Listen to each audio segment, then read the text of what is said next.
far away from the chaos of the city, in a village so quiet, even secrets learned to whisper, lived a girl named Amina Okore. Everyone knew her, yet few truly saw her. She was the girl who never raised her voice, the girl who walked with her eyes lowered, the girl who fetched water before dawn when the road was still cold and unforgiving. Each morning, she pushed her father's wheelchair through dusty paths scarred by time, while gently holding her blind mother's hand, guiding her step by careful step. The villagers often said life had chosen Amina as its favorite target, and maybe it had. But Amina never argued with fate, she simply carried it. In that village, where truth slept buried beneath silence, Amina had grown old long before her body did, before the snake, before the bag, before the rumors that would one day poison her name. Hunger was her first language. She learnt it through the way her mother's fingers shook as they searched for pots she could no longer see.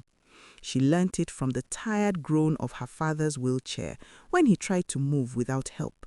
She learnt it on nights when 4 plates lay on the floor, but food only reached 2.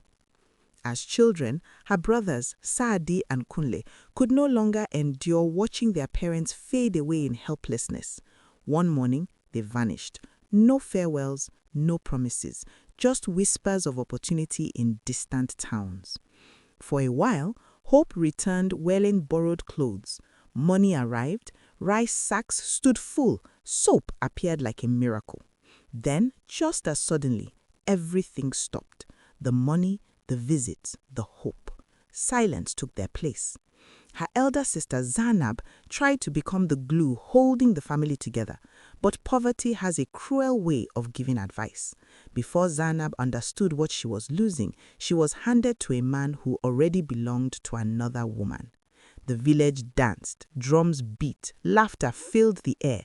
But that night, Amina cried quietly, knowing something priceless had been exchanged for survival. At 16, Amina's world finally shattered. School ended, girlhood ended, dreams ended. She became everything at once: mother, father, daughter, provider. She begged when she had to, walked on farms until her hands hardened, and walked roads that bruised her feet and her spirit. And still, this was only the beginning. Under the merciless sun, Amina walked until sweat soaked her clothes and dust clung to her skin. Insults followed her like shadows, and hunger gnawed at her insides, yet she endured it all with a silent resilience that sometimes scared even her. She had learnt long ago that crying did not fill empty plates. It was on one of those endless days in the fields that fate finally noticed her. An elderly woman stood watching from the edge of the farm. Her back was bent by age, but her eyes were sharp, eyes that held warmth and something deeper, something hidden. Her name was Mama Kechi. She studied Amina for a long moment, as though reading a story written beneath her skin. "Come," the old woman said gently. "Help me for a while. Perhaps your life has not finished changing." Amina did not understand then that those words were an entrance, and beyond that entrance waited the city, a strange house, rooms that carried warnings, and a destiny that would demand more than she was prepared to give. Once the path opened, there would be no returning. Mama Kechi's home became Amina's small refuge. After long days on the farm, she returned there to wash plates, sweep the compound, and prepare simple meals. In return, Mama Kechi fed her and sometimes pressed a few worn notes into her palm. It wasn't much, but it felt like mercy, and mercy had become rare in Amina's life. Then December arrived. One afternoon, the quiet village road trembled as a car rolled in, raising clouds of red dust. Mama Kechi's daughter, Ungo, had returned from the city for the holidays. She stepped out neatly dressed, smelling of perfume and confidence. Her voice carried assurance. Her posture spoke of comfort. Village girls watched her in awe, whispering behind their hands.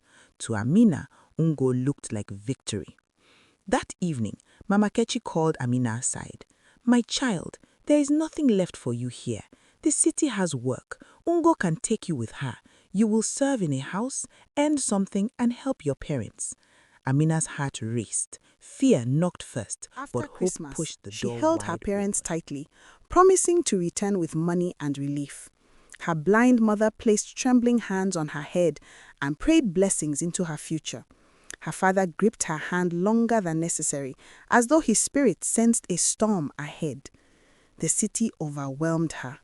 Tall buildings blocked the sky. People moved like they were being chased. Noise filled every corner. Nothing waited for anyone. Amina stayed in Ungu's apartment, sleeping on the floor, grateful simply to be there. Food was available, clothes were clean. For a while, she believed this was the beginning of her breakthrough. But days turned into weeks. Weeks became months, and no job ever came. Ungu always had excuses. Tomorrow, next week, soon. Slowly, Amina began to understand. She had not been brought to the city to rise. She had been brought to disappear. The truth finally settled in Amina's heart. She was not a visitor. She was not family. She was labor. From before sunrise until deep into the night, she cooked, scrubbed, washed, and cleaned. Ngu left each morning dressed for work and returned with money in her purse, while Amina received nothing. No wages, no rest, no choice. Whenever anyone came asking for domestic help, Ngu chased them away. "They won't treat you well," she would snap. "Stay here." But Amina understood the lie behind the concern. Each night, she cried into her wrapper, careful not to make a sound. 5 months had slipped away, and not a single coin had reached her parents. Shame pressed heavily on her chest. That was the moment she decided something had to change. If mercy did not exist in the city, she would chase survival with her own hands. So without informing anyone, Amina began to search. She did not know that one small decision, one single knock would rewrite her destiny. Before dawn each day, after Ungu left for work, Amina tied her scarf tightly and stepped into the street with a pounding heart. She moved from compound to compound, knocking gently on gates, lowering her eyes as she repeated the same fragile request. "Please, madam, are you looking for a house helper?" Some doors closed before she finished speaking. Some women stared at her with doubt. Others smiled kindly and promised to call, but never did. By midday, her feet burned and her throat dried, but she kept moving. Hunger had taught her a painful truth. Quitting was a privilege she did not possess. 2 long months passed and hope began to thin. Then, one afternoon, while fetching water from a roadside tap, Amina met a woman named Blessing. Blessing listened in silence as Amina spoke, tears slipping down her cheeks. When the story ended, Blessing nodded slowly. "My madam is searching for another housemaid. Come tomorrow, I will speak to her." That night, sleep refused to come. Amina lay awake, staring into darkness, her heart racing with cautious hope. The next day, Blessing returned, smiling. "She wants to meet you." When Amina told Ungu she had found work elsewhere, the atmosphere in the house shifted instantly. Ungu's voice hardened. She criticized the salary, insulted the employers, warned her about the dangers of the city. But for the first time, Amina did not bend. "I only want to help my parents," she said quietly. Reluctantly, Ngu agreed. Blessing helped Amina gather her few belongings, clothes worn thin by hardship and hope, and walked with her toward a future that looked brighter from the outside but hid shadows she could not yet see. Blessing allowed Amina to spend the night at her place. Before sunrise the next morning, a sleek black car pulled up quietly outside the compound. A single man stepped out. He was composed, neatly dressed, and spoke in a calm, measured tone. "My wife will explain everything later," he said politely. "Just come." They drove in silence. The house was enormous, so large it felt less like a home and more like a fortress. Cameras hung everywhere, their dark lenses following every movement, every breath. Another housemaid greeted Amina at the entrance. Her name was Rita. She smiled warmly, but there was something in her eyes, something knowing. They explained the duties quickly. Amina would take care of the children. Rita handled the cleaning and laundry. Simple, clear. That evening, the madame arrived. She was elegant, soft-spoken, and precise with her words. She explained the rules carefully, smiling as she spoke. There are two except when rooms, she reached she said one. firmly. They are always locked. You must never open them. Never. No explanation followed. Amina nodded immediately. She had learnt long ago that questions often led to trouble. But as the days passed, unease crept in. Rita knew too much. She knew which cameras were active and which ones weren't. She knew which keys opened which doors. She knew when footsteps meant safety and when they meant silence. Sometimes, when Amina passed the forbidden rooms, Rita would stop and stare at the locked doors, smiling faintly, as if greeting old friends. Amina didn't realize it then, but she had entered a house where silence was costly, curiosity was fatal, and the doors that were never meant to be opened were already aware of her presence. 6 months went by. For the first time in her life, Amina tasted something close to peace. Each month, she received her pay, $150. To the wealthy, it was nothing. To Amina, it was salvation. She sent money home faithfully. Her father's voice sounded stronger during phone calls. Her blind mother cried prayers into her ears. For once, Amina felt useful, necessary, alive. Inside the house, her bond with Rita grew. They worked side by side, shared quiet laughter, and protected each other when mistakes happened. Rita was older, sharper, someone who moved through the house like a shadow that knew every wall, every corner, every secret. One afternoon, Rita led Amina behind the storehouse, into a narrow space hidden from view. "No cameras here," Rita whispered. Amina's heart pounded. Rita didn't speak about work, she spoke about life, about betrayal, about poverty, about dreams crushed beneath the weight of other people's comfort. Amina listened silently, recognizing her own pain in every word. And then Rita leaned closer and began to tell her the truth. Rita leaned closer, lowering her voice until it was almost a breath. "Amina," she whispered, "are you strong inside?" Amina paused. Her heart thudded once hard, then she nodded. Rita's lips curved into a slow, unsettling smile. "Our employers are not just wealthy. They are beyond wealthy, and their money does not sleep in banks." Amina shook her head immediately. "I can't steal," she said quietly. "I won't." Rita chuckled, soft, calm, dangerous. "It isn't stealing," she replied.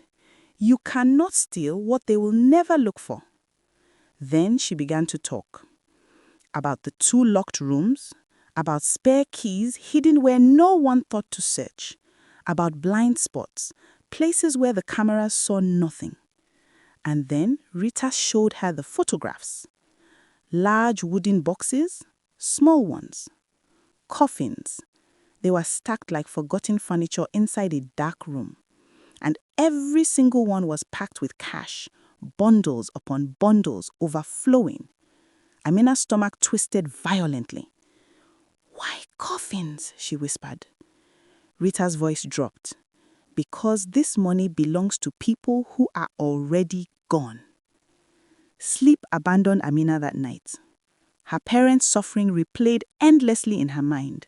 Her brother's silence, her sister's stolen youth, each memory pressed against her chest, heavy and suffocating.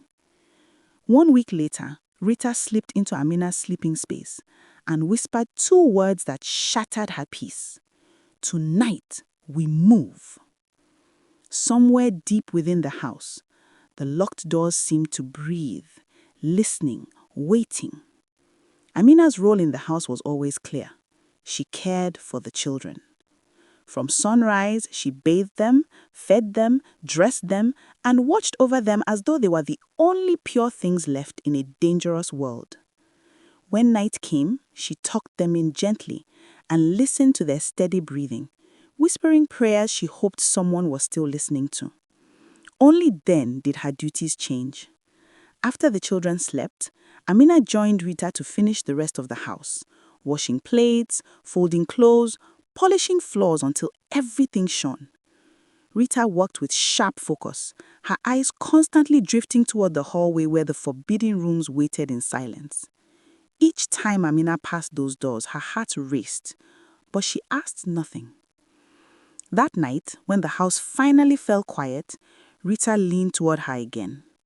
"Tonight, Amina," she whispered. Amina's stomach tightened painfully.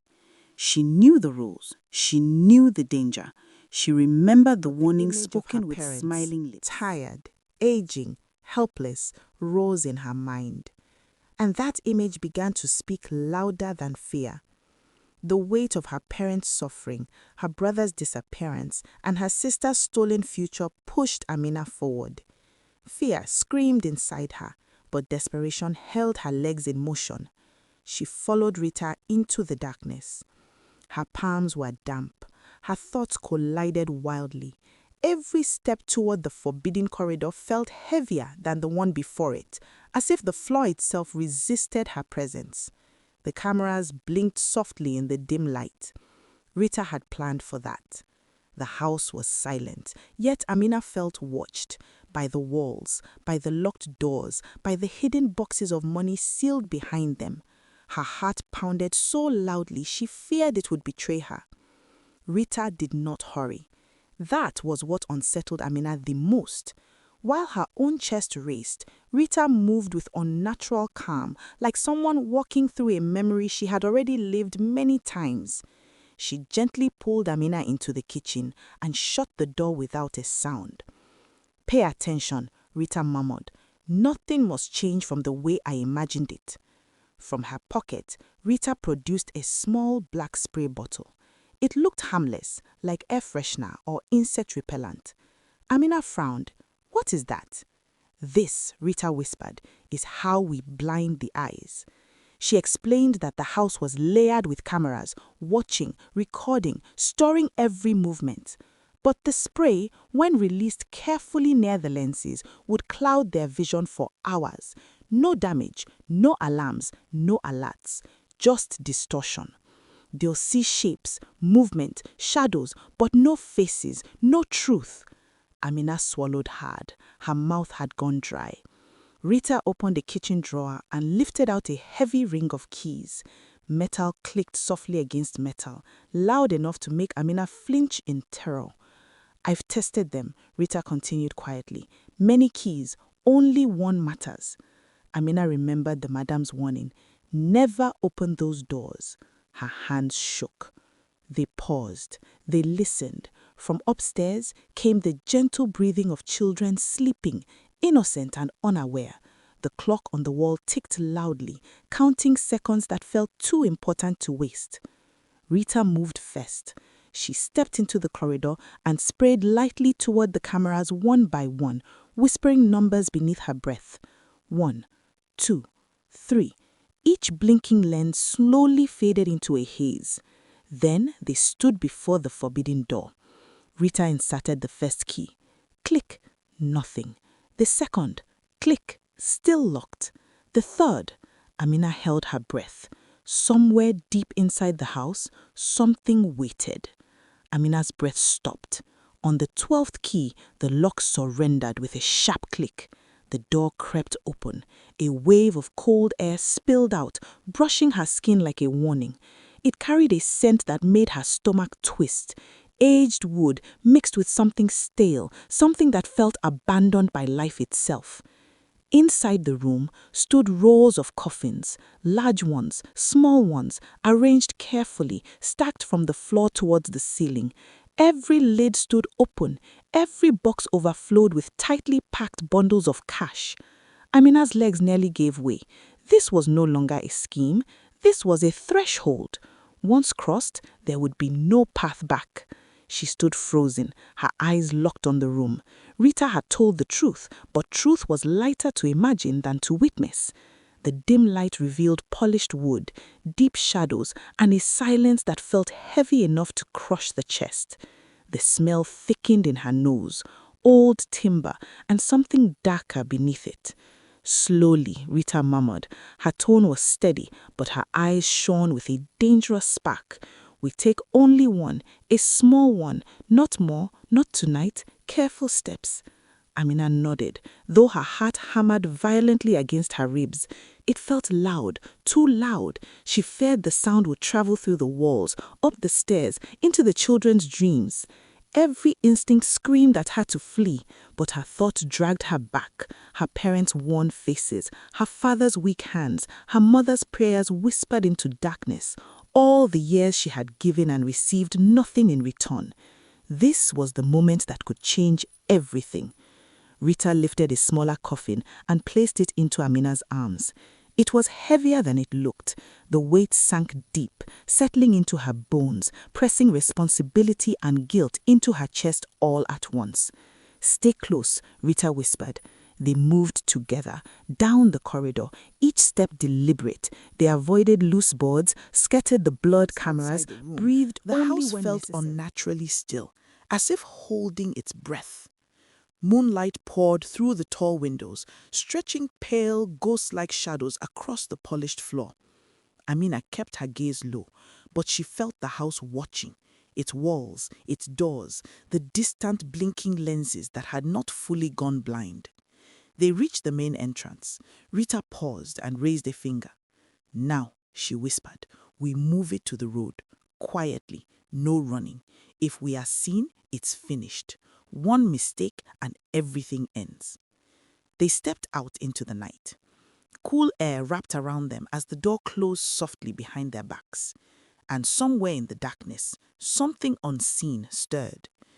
The night air was colder out here, sharper against the skin, and the coffin seemed to grow heavier with every step. Still, with each careful movement, a fragile hope began to rise alongside the fear. Amina pictured her parents' faces, their tired eyes, the smiles that hardship had stolen from them. Those images pushed her forward. They walked for hours, twisting through unfamiliar paths, slipping into shadows, changing direction whenever they sensed the slightest risk. At last, they reached a dense stretch of bushes far from the road. There, they lowered the coffin gently to the ground. The first stage was complete. Amina turned to Rita, her voice barely more than a breath. "We made it through this part. We'll make it through the next." Then she paused, unease tightening her chest. "But don't forget, this is only the start. The house, the money, they won't forgive us." Amina stared at the coffin. A chill ran through her body. Never had money felt so threatening, so aware, so cursed. As the wind whispered through the leaves, a hard truth settled in her mind. Once you step into this world, escape no longer exists. The bush became their hiding place. For 3 days, Amina and Rita remained concealed among tall grass and tangled branches. At night, they moved the coffin carefully, their hands aching, their muscles stiff with exhaustion. By day, they stayed hidden, afraid to return to the house, afraid of questions that would tear them apart. Hunger clawed at them, thirst burned their throats, fear settled deep in their bones. They spoke only when necessary. "We can't move it during the day," Rita whispered once. "Too many eyes, only at night." Amina nodded. She had never felt so alive and so close to ruin.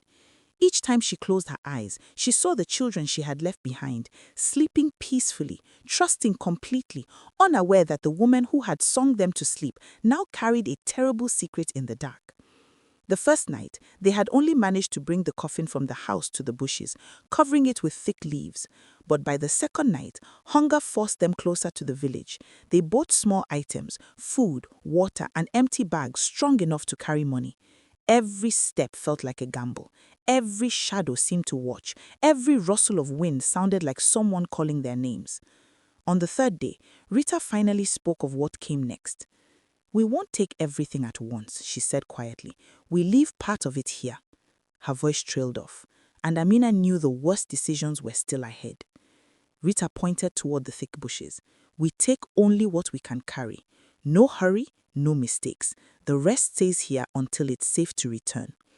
Amina's fingers shook as they transferred the cash into the bags. She had never touched such an amount in her life.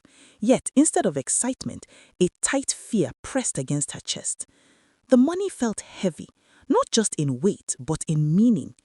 When the bags were sealed, Rita studied her closely. "From this moment," she said, "you follow my lead. One wrong move, one careless word, and we lose everything, or worse." Amina swallowed. There was no turning back now. The first boundary had been crossed, the second was already unfolding, and the third, returning for what remained, hung over her future like a waiting shadow. That night, as they lay hidden beneath leaves and branches, the wind hissed strangely through the grass. Amina's eyes snapped open. For a brief moment, she thought she saw something shift near the bags, something dark, cold, aware. Her breath caught. That was when the truth struck her fully. This money was not just dangerous, it was watching. The journey back toward the village drained what little strength she had left. Amina chose silent paths, avoiding main roads, stepping carefully as though the earth itself might betray her. Her thoughts spun endlessly, plans, dreams, promises she made to herself about how this money would walked heal beside what her life with had broken. every step. When she finally reached her old home, the sight nearly broke her. The roof sagged dangerously. Cracks ran through the walls like scars. Weeds choked the yard. Her father sat slumped in his worn-out wheelchair, exhaustion etched into his face. Her blind mother moved slowly through the house, hands stretched forward, searching for walls that could still support her. Amina's chest tightened painfully. But for the first time, she didn't feel helpless.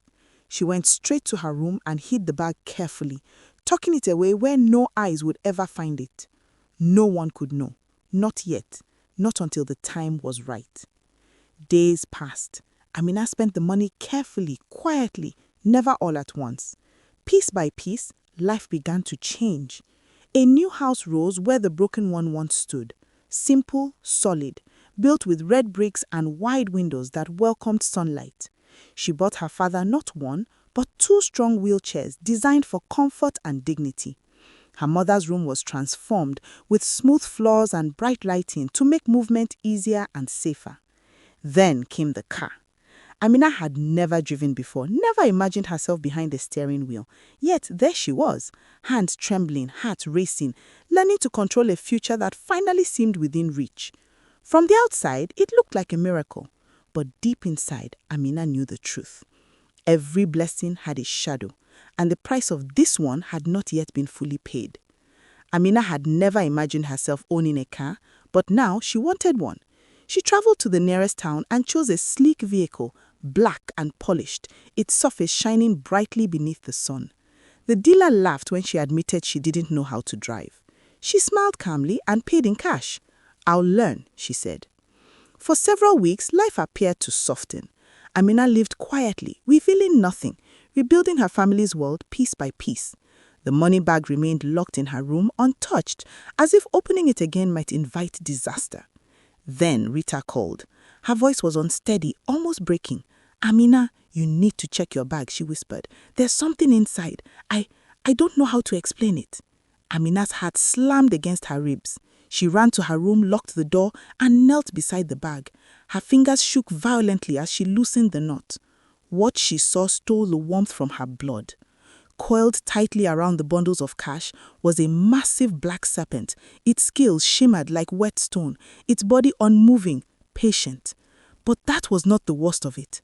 Beside the snake stirred a small figure, a man no taller than a child, yet his beard flowed long and white, ancient as time itself, curling against his chest. His eyes glowed faintly, filled with knowledge and something far colder. He looked impossibly old and impossibly alive. He lifted his gaze and stared directly at Amina. She staggered backward, her heart pounding so hard it felt ready to burst. The wealth that had saved her family had become a living nightmare. This isn't ordinary money," Amina whispered. "This is cursed." Rita's voice returned through the phone, trembling with terror. "I saw the same thing," she said. "A snake, coins, and that old man. He's real, Amina. He's breathing. What have we done?" Amina's hand shook uncontrollably. The wealth that had rebuilt her home and restored hope had awakened something ancient, something she did not understand and could not control, something that would demand payment. And deep inside, Amina knew it. Her life had entered its darkest chapter. Fear soon drove both women from their homes. After seeing what lived inside the bags, neither Amina nor Rita slept again. The bags remained sealed, untouched, sitting in their rooms like living creatures waiting patiently. Every sound in the night made the heart leap. Every shadow felt like eyes watching. Every breath felt borrowed. And somewhere in silence, the curse began to stir. Fear hung heavy between them. Both Amina and Rita knew the same thing. They needed help. But how could they explain the horrors in those bags? How could they tell anyone without sounding insane? They decided to seek traditional healers, men reputed to handle things beyond the natural world. They agreed they would speak only if directly asked. The first healer gave them no chance at words. The moment they stepped into his compound, he rose abruptly, his robes rustling, Get out, and waved he them shouted. You carry darkness heavier than you know. Shaking, they fled. The second healer was different. He sat calmly on a low wooden stool, eyes half closed, exuding quiet authority. As they approached, he lifted his head slowly and pointed at them without a word. You, he said, you are ritualistics. Amina's knees buckled. No, she cried, we are not ritualistics. We are only housemaids. The healer's voice did not rise. You are ritualistics, he repeated. Something in the calm certainty of his tone shattered their defenses. Tears flowed freely as they spilled the story. Their work in the house, the forbidden rooms, the coffin stuffed with money, the escape, the creatures, the snake, and the tiny old man inside the bags. When they finished, the healer exhaled slowly, almost mournfully. The money you took, he said, voice low and cutting, was protected. It was never yours to touch. By removing even a small portion, you entered into a covenant far older and far darker than yourselves. Amina's body trembled. What? What do we do? The healer's eyes were icy. You must return it. You must carry that bag back to its rightful owners and beg forgiveness. Until you do, death will follow every step you take. Silence swallowed them. As they left, one truth burned in their hearts like fire. The money they had stolen was never wealth.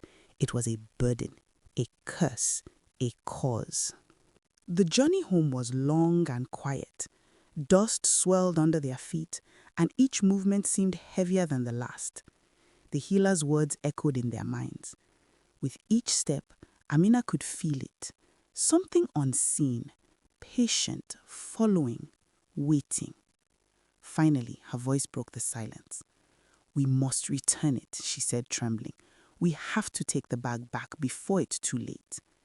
Today, Amina whispered. Rita froze mid-step. Return it where? How? We've already used some. We've enjoyed it. Do you know how much is gone? Amina turned toward her, wide-eyed, fear coursing through her veins. The healer said our families will die. He said death will follow us. Rita looked away, her face tight, unwilling to believe. Maybe we wait a few days, she muttered. Maybe it's just fear. Maybe it will pass. We can check the bags again. Amina shook her head, her voice trembling. No, Rita, I am too scared to wait. They reached the junction where their paths diverged. Rita said nothing, turning toward her house. Amina continued alone, her heart hammering like a drum. As she neared her home, she froze. Two unfamiliar men stood near the gate, their shadows long in the early morning light. This is it, she thought. They've come for the bag. Her hands shook as she greeted them, her voice barely audible. But they did not speak of money.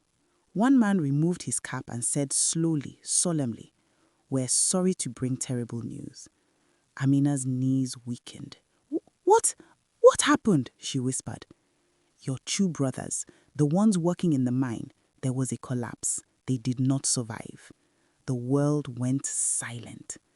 Amina screamed, collapsing to the ground. Her cries tore through the still air, raw and unrelenting. The healer's words thundered through her mind. Death will walk behind you. That night, tears soaked her pillow. Sleep fled her entirely. Her house was heavy with mourning, the echo of her brother's laughter, now silenced, haunting every corner. Hands shaking, she dialed Rita. "Rita," she sobbed, "they are gone. My brothers, mine, they're dead." There was silence. Then Rita's voice broke through, trembling and raw. "My mother, she fell into the well this evening. No one could save her." For a long moment, neither of them spoke. Only the sound of their own sobs filled the line.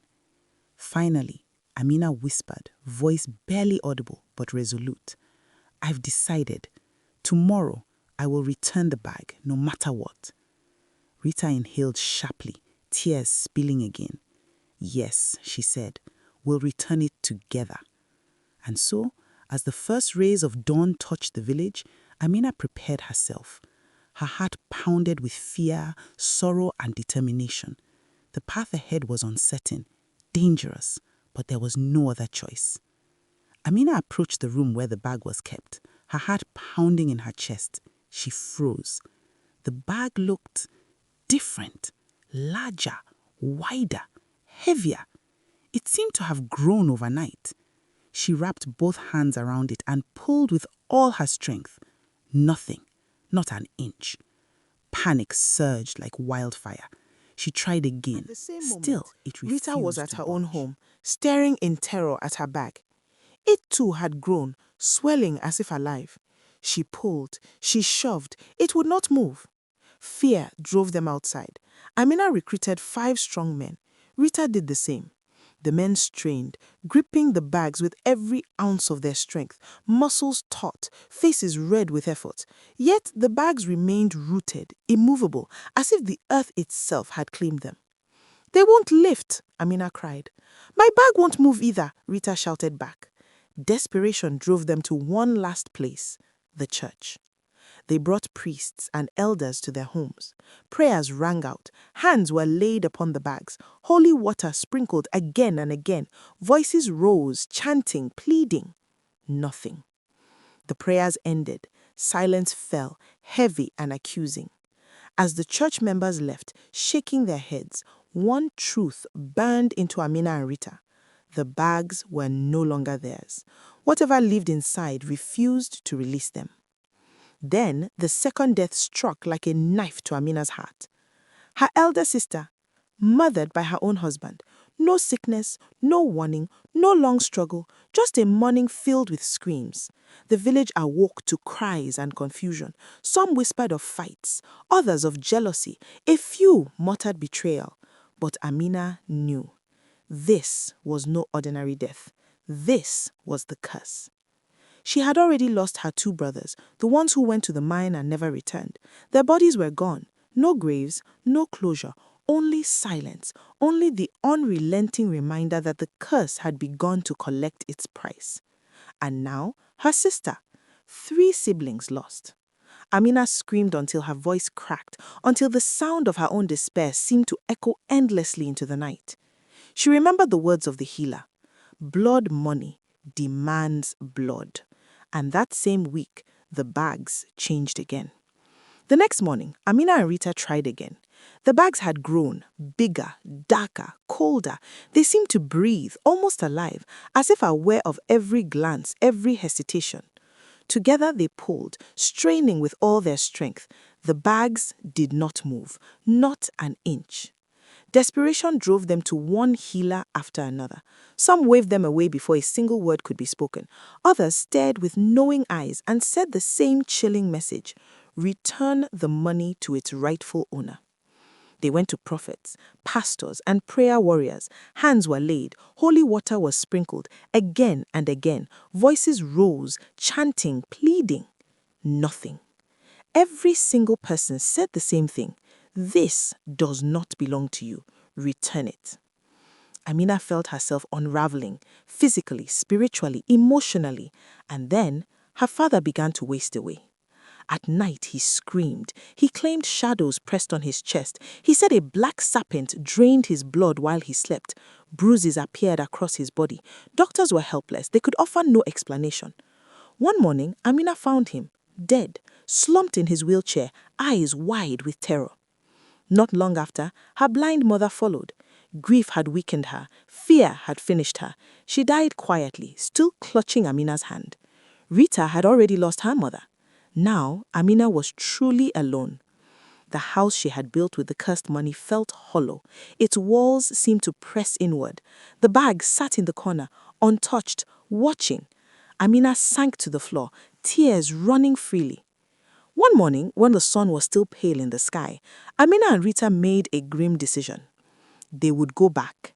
They would return the bag.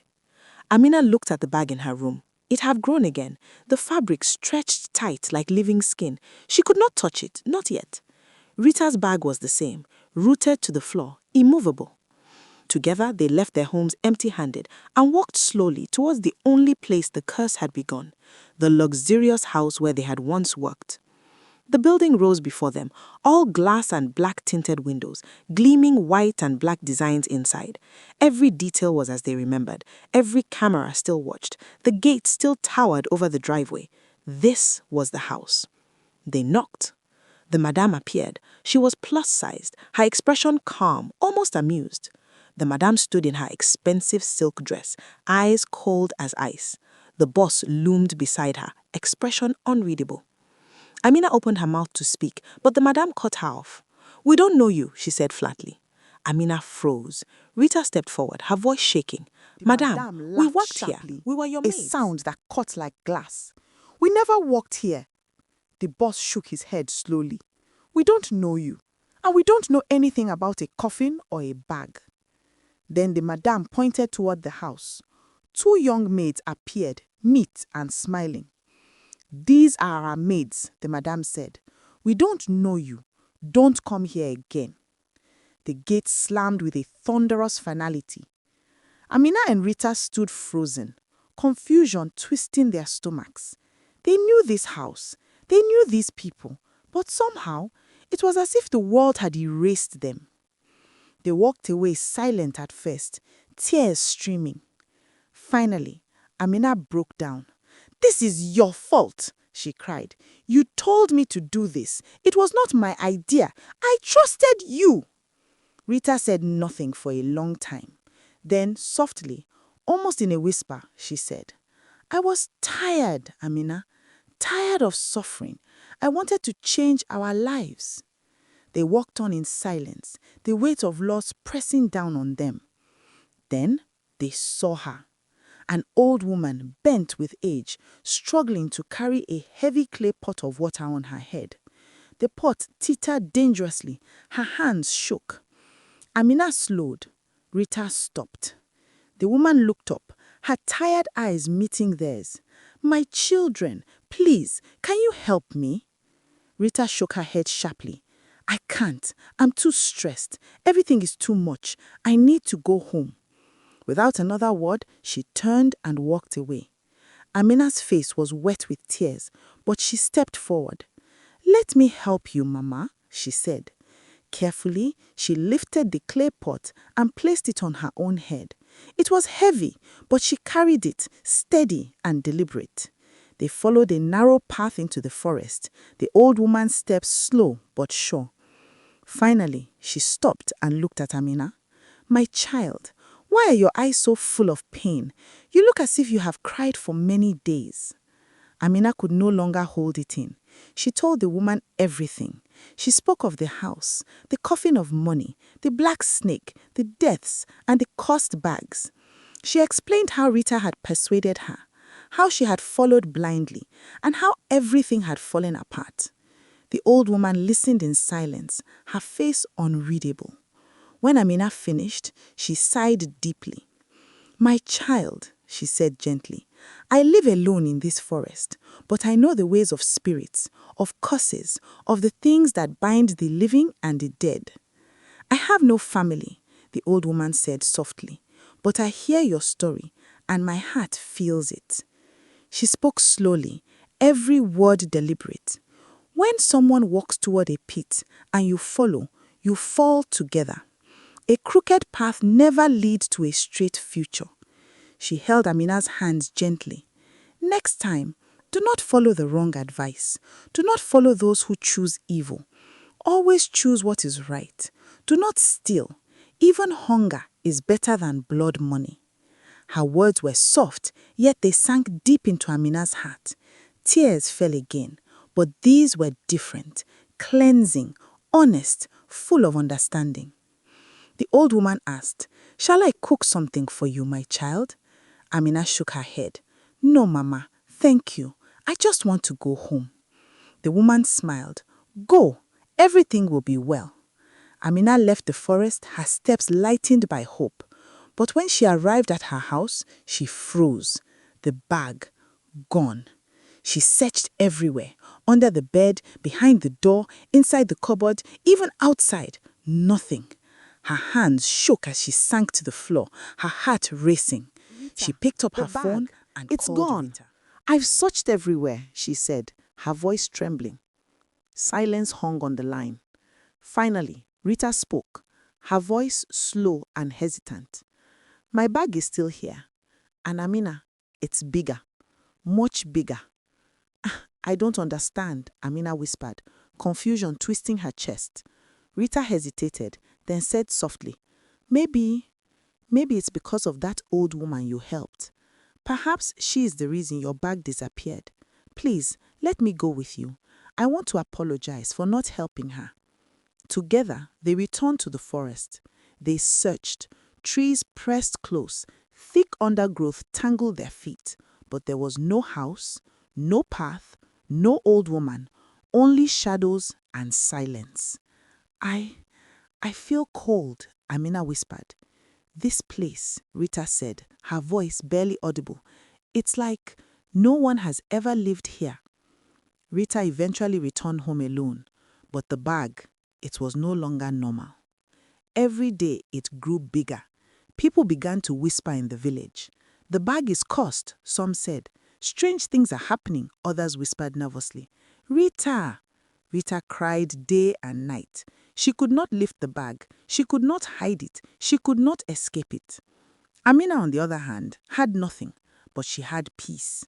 Slowly, she began to understand. The bag had disappeared not by luck, but by mercy. She had helped when she could. She had chosen kindness even in pain. She had listened when wisdom spoke. The lesson was clear. What you steal can never bring you peace. Money gained through wrongdoing will always demand a price. Kindness opens doors that money cannot. When you refuse to help those in need, trouble follows you home. But when you choose what is right, even in suffering, life finds a way to forgive you. Greed grows heavier. Kindness sets you free. Thank you for staying with us until the end of this story. If this story touched your heart, taught you something, or reminded you of someone you know, don't keep it to yourself. Like this video, share it with someone who needs encouragement, and subscribe to Pure African Tales. Here at Pure African Tales, we share stories that reflect real life, stories of pain, love, mistakes, redemption, and hope. Every story has a lesson, and every lesson has the power to change a life. Turn on the notification bell so you never miss a new story. Your support helps us continue telling stories that matter. Until next time, this is Pure African Tales, where every tale has a lesson and every tune touches the soul.